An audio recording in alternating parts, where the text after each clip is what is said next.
आज छठ पर्वको पावन अवसरमा हामी पनि इटहरीको बुढी गङ्गामा छठ पर्व हेर्नको लागि छोराहरूलाई लिएर गयौँ। जाँदा जाँदै बाटोमा एउटा गेम खेलाइरहेको थियो।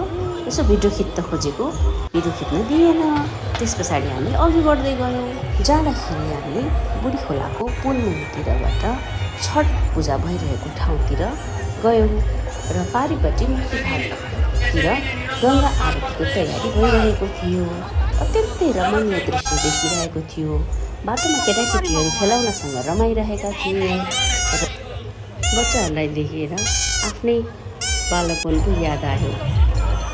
अघि बढिसकेपछि हामी मुख्य छठ पूजाको घाटमा पुग्यौँ। आज पहिलो दिन डुब्दै गरेको सूर्यलाई अर्घ दिने दिन हो र डुब्दै गरेको सूर्यलाई अर्घ दिइसकेपछि आफूले लगेको सम्पूर्ण प्रसादहरू, विशेष गरी छठ पर्वमा नरिवल, बोगटे, उखु, ठेकुवा चाहिँ अनिवार्य रूपमा सूर्यलाई अर्पण गरिन्छ।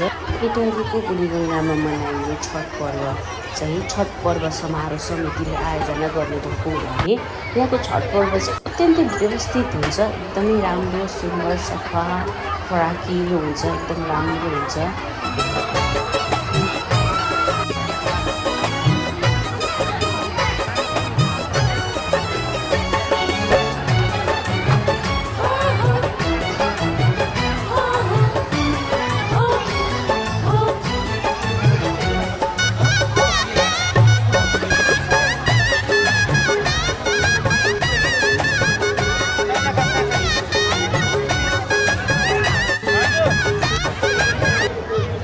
बाबुहरूको ध्यान चाहिँ छठ पूजामा भन्दा पनि बढी चाहिँ त्यहाँ राखिएको बरफ, कटन क्यान्डी अनि बलुनहरूतर्फ गइरहेको थियो। म विचार गरिरहेको थिएँ उनीहरू त्यतातिर मात्र बढी ध्यान दिएर हेरिरहेका थिए।